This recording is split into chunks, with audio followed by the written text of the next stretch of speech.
Seleção brasileira se prepara para jogar contra a Colômbia. Zico deu uma entrevista falando sobre a atual seleção.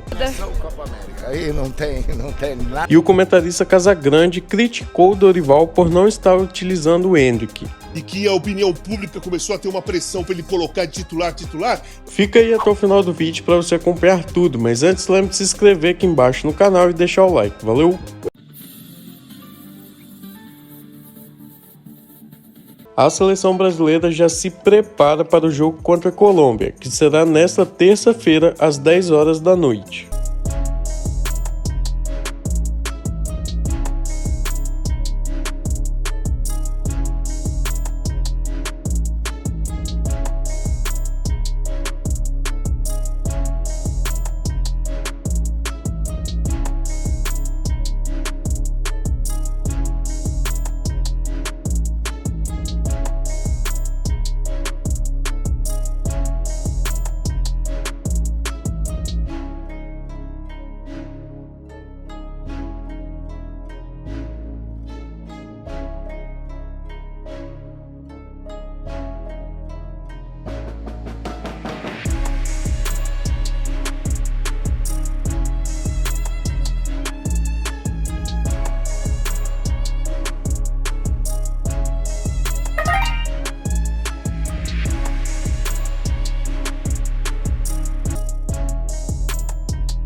O grande Zico falou sobre a atual seleção e o comentarista Casagrande criticou Dorival por não estar utilizando o Endrick. Se liga aí. Eu acho que é uma seleção toda muito nova, do meio campo para frente, principalmente. Então, eu acho que a gente não pode exigir demais. Quando está o Neymar, eu acho que os espaços aparecem mais para os mais novos. E a maneira de jogar é diferente, né? Você treina todo dia com um time como o do Real. Na seleção brasileira, não. Ele se apresenta e fica muito pouco tempo junto. Ainda mais agora que mudou toda uma comissão técnica. Então, a gente tem que ter paciência. Queria falar sobre o Brasil na Copa América. A primeira partida foi horrível, né? Todo mundo viu aquele empate 0-0 com a Costa Rica, criando muito pouco, uma equipe lenta, uma chatice de jogo, né? Deixou uma má impressão enorme, né? E depois veio a partida contra o Paraguai, que o Brasil venceu por 4-1. Ok, o primeiro tempo teve uma intensidade maior, a equipe estava focada, o Vinícius Júnior realmente desequilibrou no primeiro tempo, o Brasil venceu com méritos, né, por 4-1, mas também está longe de ser aquela equipe que nós esperamos e que possa disputar alguma coisa, né, possa jogar por um título. Mas o Brasil melhorou. O problema é que nessa chave tem a Colômbia. Eu vi os dois jogos da Colômbia. A Colômbia jogou muito bem contra o Paraguai, mas contra a Costa Rica, que o Brasil empatou 0-0, ela ganhou por 3-0, dando um show. Toque de bola, Rames Rodrigues comandando tudo. A Colômbia está jogando muita bola. E o Brasil... O Abel Ferreira e fez muito bem. No clube, quando o Endrick surgiu e começou a mostrar alguma coisa diferente e que a opinião pública começou a ter uma pressão para ele colocar de titular, ele teve a paciência certa de não dormir no barulho da pressão e preparar o Endrick para ser titular. A partir do ponto que esse jogador está na seleção brasileira, ele não tem que ter mais paciência. É um jogador igual aos outros. Se você convoca 23 caras e você leva um garoto de 18 anos, então esse garoto de 18 anos tem que ser tratado, visto e como igual a todos os outros, porque você está numa seleção brasileira principal. Então não tem essa de ter paciência com o Endrick. Você não convoca jogador para a seleção brasileira para ter paciência. Você convoca jogador que você confia que pode entrar e jogar. Então não convoca. Então convoca um cara que ele ponha pra jogar. Então leva um centroavante que ele fala assim, pô, eu tô com esse moleque... Leva o Pedro, por exemplo. Leva o Pedro e coloca o Pedro. Porque com o Pedro ele não ia ter paciência. Se fosse o Gabriel, ele também não precisaria ter paciência. Se fosse, sei lá, se o Caleri fosse brasileiro, ele não ia precisar ter paciência. Por que tem que ter paciência com o Endrick se o cara tá na seleção principal? Cara, isso aí não faz sentido. Bom, em relação à convocação dele, se tivesse só um jogador que poderia levar, seria o Pedro, porque eu não vejo na seleção hoje, pela forma de jogar do próprio Dorival Júnior, um jogador com aquela característica que o Pedro tem hoje.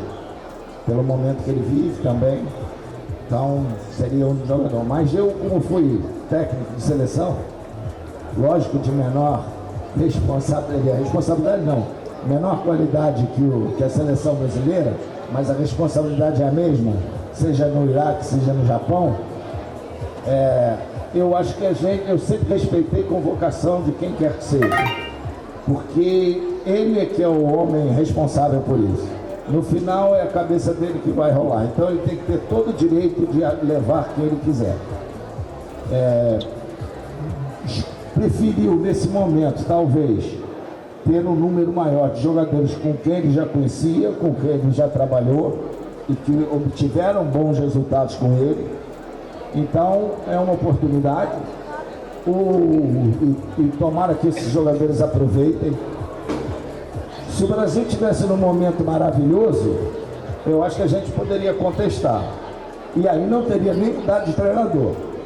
O Brasil hoje não atravessa um grande momento, perdendo para seleções de nível mais baixo. Hoje se encontra numa posição muito ruim nas eliminatórias, atrás de seleções bem mais fracas. Então ele tem todo o direito de fazer mudanças, de escolhas, e eu não vejo por que muita gente está falando em relação a isso, dele ter levado mais jogadores que jogam no Brasil do que está no exterior. Se estivessem bem, aí é uma coisa, mas do jeito que está, não tem que reclamar de nada não.